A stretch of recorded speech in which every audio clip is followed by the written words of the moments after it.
La próxima gran discusión laboral de México ya tiene nombre y apellido. Es la jornada de 40 horas semanales, más tiempo libre sin menoscabo del salario del trabajador. Este es hoy el tema en Panorama Industrial y en nuestra entrevista hablaremos de oficinas móviles. Así es, platicaremos de ello con Luke Martin, director general de ATCO Espaciomovil.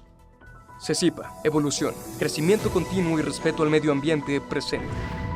Industry and Energy Magazine te informa lo más relevante del sector industrial, desde la voz de los expertos y líderes de opinión a través de Panorama Industrial con Marta Reyes. Comenzamos. En materia laboral, en años recientes, México logró ciertos avances. La prohibición del outsourcing, el aumento al salario mínimo, reconocer los derechos de las trabajadoras del hogar o recientemente la llamada Ley Silla. Pero todavía tenemos un gran pendiente que menoscaba desde la vida familiar de los trabajadores hasta su salud mental. Nos referimos a la jornada laboral. Y bueno, para nadie es un secreto que México es uno de los países en los que más tiempo se trabaja, pero no donde se es más productivo. Después de los foros que organizó la Secretaría del Trabajo, ya no hay duda. México debe avanzar hacia una reducción de la jornada laboral. Sí hay un consenso general, pero como señala el Grupo Estrategia Política, el GEP, este consenso está lleno de matices que serán determinantes al momento de diseñar esta reforma. Y bueno, primero hay que hablar del fondo. Reducir la jornada a 40 horas no solamente es un tema de bienestar laboral, es una apuesta por la productividad, la salud mental, el equilibrio entre la vida personal y el trabajo.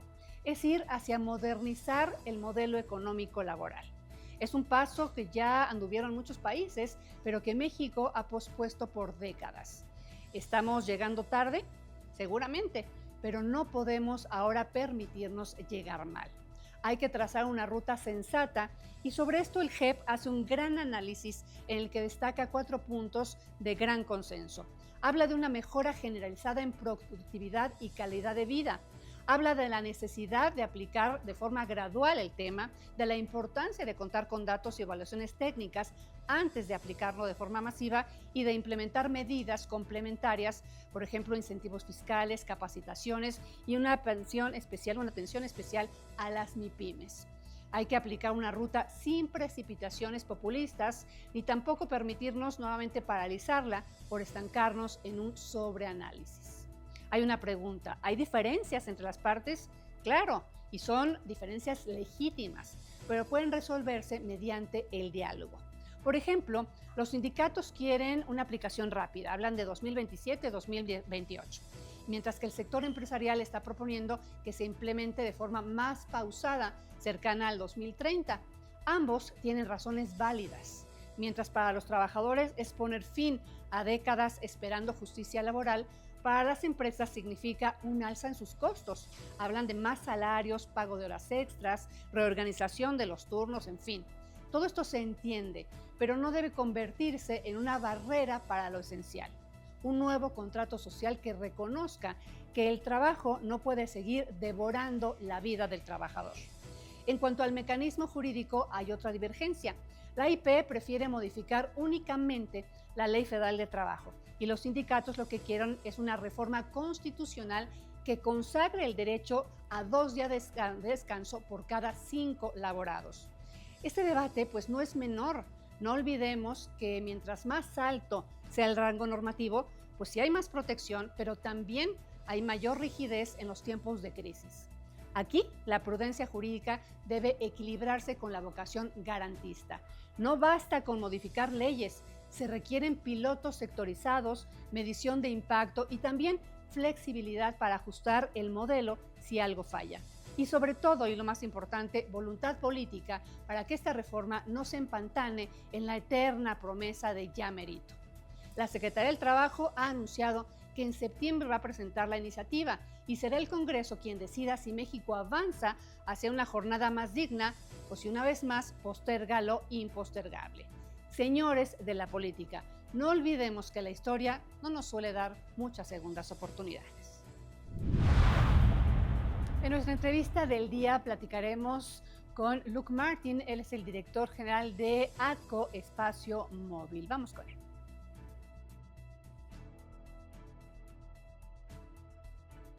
Así es, y como les comentábamos, hoy recibimos aquí en Panorama Industrial a Luke Martin. Él es director general de ATCO Espaciomovil. Bienvenido, welcome. Gracias. Thanks very Thank you much. to be here. Thank you. We want to talk about your business. ATCO Espaciomovil was born a merger between the local experience of Espaciomovil and the global presence of ATCO.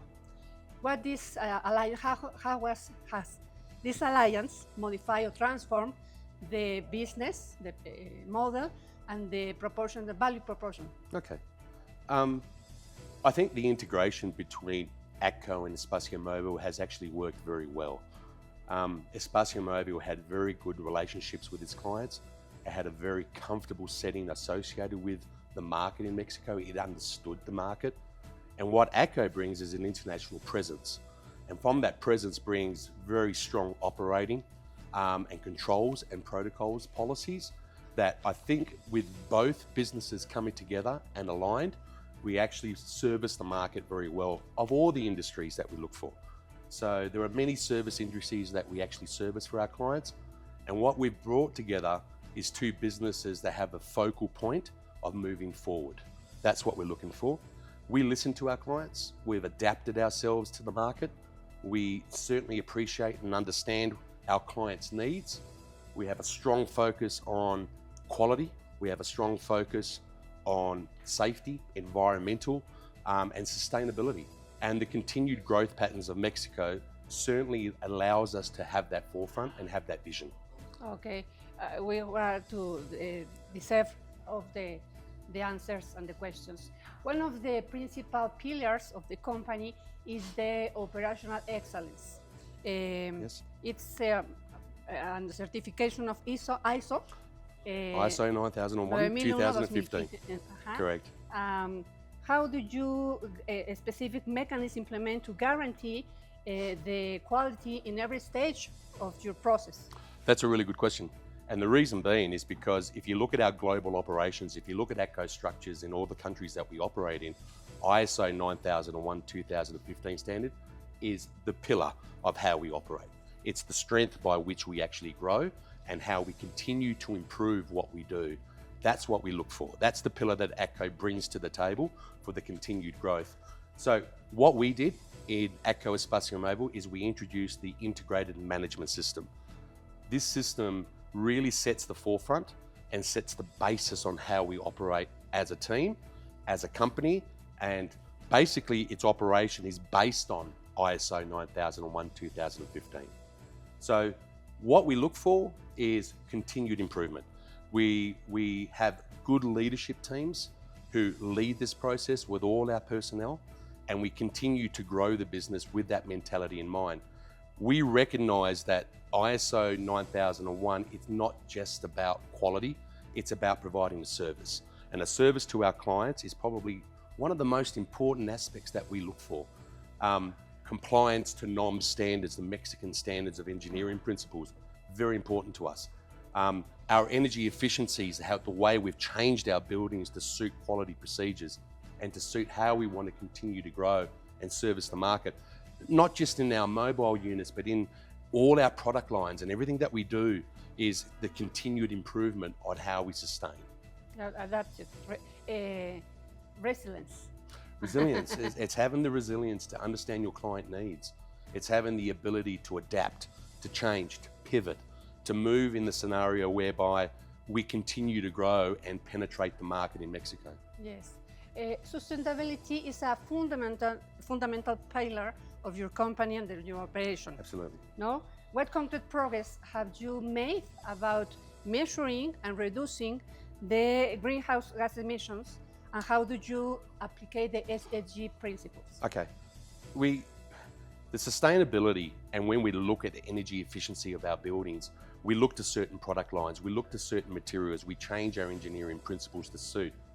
2.5 years ago, what we found is that the method by which we fabricate, the way we build our buildings, was not conducive to our vision, was not conducive to the ATCO global policies and protocols on ESG in particular. So looking for environmental sustainability was also about safety. It was also about comfort. It was also about understanding that we have a responsibility as a pillar in the community to move forward and to actually grow. One of the main aspects that we took out is that we, as I said before, we changed our engineering principles. We changed our insulation processes. So the way we construct now is not harmful to the environment. It's actually using materials that are conducive to longevity, sustainability, and continued growth patterns. In an environment where workplace safety and the well-being are increasingly priorities, what are the keys of your safety policy and how you improve or promote a culture of safety and prevention belong your employees and contractors? Okay. We have three main pillars that we work from. So our first is always prevention. That's our first pillar. Our second revolves around training of our people, our contractors. And the last one is actually leadership, is that we focus on the leadership from down all the way through the business, through all our personnel and all our contractors. What we do is, with prevention, we particularly look at how do we mitigate the risk on people. So what we look for is the structured well-being of our people, is making sure they have a voice, they have ability to stop something if we believe or if they believe it's not safe. We encourage it. We want them to do that. We want our supervisors to recognize that we are in the process of considering aspects, and we want to make sure that our people are safe at all times. That's our first priority. It's before financials, it's before the bottom line. Our people are most important to us. That includes our contractors, it includes our clients, it includes our transport people that move our buildings around. We look for safety in everything that we do, and we are continuously looking for improvements. So if an incident was to occur, we really look at the delve cause. We look at the root cause of why it occurred. What happened? What failed? What do we learn from it? What can we change? How do we train our personnel to move in that direction? But most importantly, what we're doing at the moment and what we've continued to do over the last 2 years is allow people to have the voice, allow them to stop, allow them to recognize that it's not safe. Don't do it. We applaud that. We don't chastise, we encourage it. It's very important to our pillars to ensure we drive that through our leadership. So we have ongoing training sessions with all our branches. We have ongoing training sections. We do external courses for our people as well. So it's not just about ATCO Espaciomovil. It's not just about aspects of what we do and how we function. It's listening to other market leaders. That's what we want them to understand, and that's what we want them to grow in. Congratulations for it. Oh, look, it's continuously evolving. Safety is one of those aspects that's very important to us, and we structure ourselves that we continuously want to learn from it. We continuously want to improve. The slightest thing. Look, we have the standard PPE requirements, the gloves, the helmet, chaleco, the standard PPE is fine. Every company does that. Okay, we don't just meet the legal responsibilities of Mexico, what our legal obligations are. We push further. We look for more. We want to make sure that our people, our contractors, go home safe to their families. That's what we look for. Every business do that, but I feel a passion about it in your voice. It's very important to me. It's very important to my directors. It's very important to my president. It's something that we really want to continue to grow and foster and make sure that people go home. People need to go home to family and friends. They shouldn't be, workplace injuries should not be happening. They need to recognize there is a strength behind that. Okay. From your perspective as CEO, what are the main growth spaces in Mexico has opportunities in the modular market? Oh, I love this question. I love this question. And the reason being is because modular, we have strategically gone into certain clients. So we've fostered good relationships with certain clients. Modular construction for us is the way of the future, okay? our buildings comply to NOMS Mexican standards. So we comply to engineering principles, we comply to wind ratios, so it'll sustain hurricanes, it'll sustain cyclones. We look at energy efficiency. So what we're continuously trying to do now is actually grow what modular construction can be. We have some really excellent clients, and strategically over the last 2 years, we've built that relationship where they now recognize that modular construction is a way of the future. Modular construction does not just service a particular industry or sector, it services all of them.